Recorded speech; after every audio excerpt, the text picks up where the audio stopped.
The wrench slipped from Marcus Webb's oil-stained fingers and clattered against the concrete floor of his small auto repair shop, the sound echoing through the empty bay like a gunshot in the pre-dawn silence. He hadn't slept in 36 hours. His daughter's hospital bill spread across his desk in the back office like accusations, each one a reminder of how close he was to losing everything. The rare 1967 Aston Martin DB6 sitting before him represented his last chance, a restoration job that had fallen into his lap like divine intervention, paying enough to cover 3 months of Emma's treatments. What Marcus didn't know, as he wiped the exhaustion from his eyes and reached for the wrench again, was that the woman who owned this car had been searching for him for 15 years, and when she finally walked through his shop door in 3 hours, she would whisper a name that would shatter the careful walls he'd built around his broken heart. Marcus had opened Webb's Auto Works 5 years ago after his wife Sarah died, leaving him alone with a 6-year-old daughter and a mortgage he could barely afford on his mechanic's salary. The shop was modest, tucked between a laundromat and a closed-down bookstore in a neighborhood that had seen better days, but it was honest work and it kept Emma fed. She was 11 now, bright and beautiful like her mother, with the same quick smile and stubborn determination. But 6 months ago, Emma had been diagnosed with a rare blood disorder, and suddenly Marcus found himself drowning in medical debt, working double shifts, taking any job that came his way no matter how difficult or time-consuming. The universe had tested him before when Sarah's cancer took her in just 8 months, leaving him hollowed out and wondering how to raise a daughter alone. He'd survived that. He'd survived this too. He had to. The Aston Martin had arrived on a flatbed truck 2 weeks earlier, delivered by a courier who said only that the owner was a private collector willing to pay top dollar for a complete restoration. Marcus had nearly turned it down because he was already behind on 3 other jobs, but when he saw the deposit amount, he'd signed the contract without hesitation. The car was a masterpiece, even in its neglected state. British racing green with tan leather interior, every curve and line a testament to an era when automobiles were art. Working on it late at night after Emma fell asleep had become Marcus's meditation, his hands moving with practiced precision through engine work and bodywork, losing himself in the rhythm of restoration the way some men lose themselves in prayer. If you believe in the power of second chances, in the way life can bring people back together when they need it most, please hit that like button and subscribe to our channel.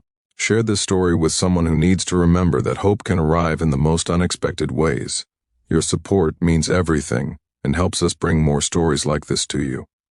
On the morning the owner was scheduled to inspect the restoration, Marcus arrived at the shop at 5 a.m., running through his final checklist with the kind of nervous energy he hadn't felt in years. He'd replaced the engine mounts, rebuilt the carburetors, restored the original chrome, and reupholstered the seats with leather he'd special ordered from England. The car gleamed under the shop lights like it had just rolled off the showroom floor in 1967. Emma had wanted to come with him to see the big reveal, but she'd had a rough night, her medication making her sick, and he'd left her with Mrs. Chen next door, promising he'd be home by noon to take her to her afternoon appointment. At 8 o'clock sharp, a black Mercedes pulled up outside the shop. Marcus wiped his hands on his coveralls and walked to the bay door, watching as a woman stepped out of the car. She was tall and elegant, probably in her late 30s, wearing a charcoal business suit that screamed executive power. Her dark hair pulled back in a sleek ponytail, but it was her face that made Marcus freeze, his breath catching in his throat like he'd been punched. He knew that face. He knew those eyes. 15 years fell away in an instant, and suddenly he was 22 again, sitting in a college classroom, stealing glances at the brilliant scholarship student who sat 2 rows ahead, the girl who'd helped him pass organic chemistry, the girl he'd fallen completely in love with during one perfect summer before she disappeared to accept a position at some prestigious firm overseas. Victoria Chen walked into the shop like she owned it, which, given that she was apparently CEO of Chen Industries now, she probably could have if she wanted to.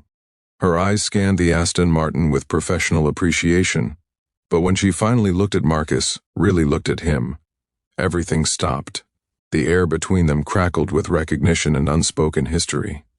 She moved closer, her heels clicking on the concrete, and when she was close enough that he could smell her perfume, the same jasmine scent she'd worn in college, she reached out and touched his arm with fingers that trembled slightly.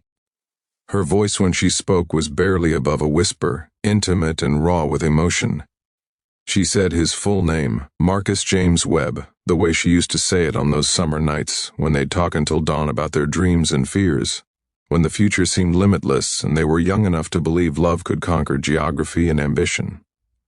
She told him she'd spent 2 years trying to find him after she returned from Singapore, that she'd hired investigators who'd lost his trail after Sarah's death, that when her assistant mentioned a small shop owner named Webb, who was known for his extraordinary work on classic cars, she'd taken a chance and commissioned the restoration just to see if it was him. She'd bought the Aston Martin specifically for this, she confessed, her eyes glistening with unshed tears, because she remembered him talking about it being his dream car, the one restoration he'd always wanted to tackle. Marcus felt the years of exhaustion, grief, and struggle crash over him like a wave. He wanted to be angry that she'd left, that she'd chosen her career over what they had, but looking at her now, he saw his own pain reflected back, the regret and longing that came from choosing practical safety over impossible love. He told her about Sarah, about Emma, about the medical bills and the fear that kept him awake at night. Victoria listened with the kind of attention that felt like absolution, and when he finished, she told him something that made his knees weak. Chen Industries had a medical research division that specialized in rare blood disorders. She'd read about Emma's condition in the background report her investigators had compiled, and she'd already reached out to her chief medical officer. There was an experimental treatment showing remarkable promise, and Emma could be enrolled in the trial immediately, all expenses covered. The shop suddenly felt too small to contain everything Marcus was feeling. This wasn't just about the money or the treatment, though that was everything. This was about being seen, truly seen, by someone who remembered who he'd been before grief had carved him into something harder and more desperate. Victoria stepped closer and placed her hand over his heart, the gesture so familiar it made him ache. She told him she'd never married, never found anyone who made her feel the way he had, and that seeing him again felt like the universe giving her a chance to correct her biggest mistake. She wasn't asking him to trust her immediately or to forget 15 years in an afternoon, but she was asking if maybe, just maybe, they could find their way back to each other while they helped Emma get well. Marcus thought about second chances, about how life sometimes circles back to give us what we need precisely when we need it most. He thought about Emma, who deserved a future full of possibilities, and about himself, carrying the weight of grief and responsibility alone for so long that he'd forgotten what it felt like to share the burden. The Aston Martin sat between them, fully restored, a symbol of bringing something broken back to its former glory.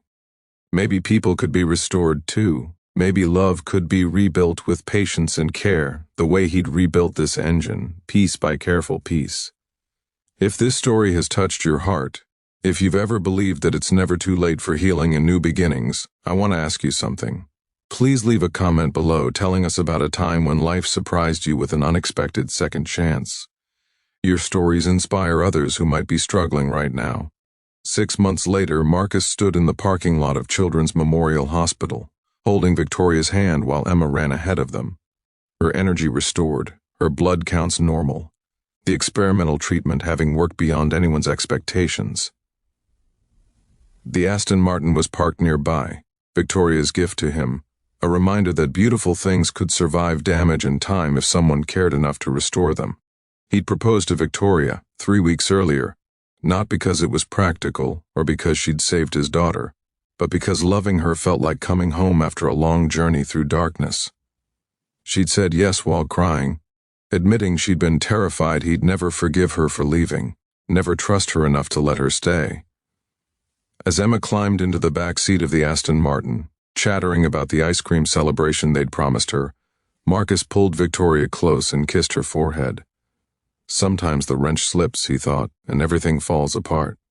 But sometimes, if you're lucky enough and brave enough, the universe sends someone who knows exactly how to put you back together, piece by piece, until you're not just functional but extraordinary, gleaming and powerful and ready to face whatever road lies ahead. They drove away together, three people who'd all survived their own kinds of damage, now restored by the simple, miraculous power of love and second chances.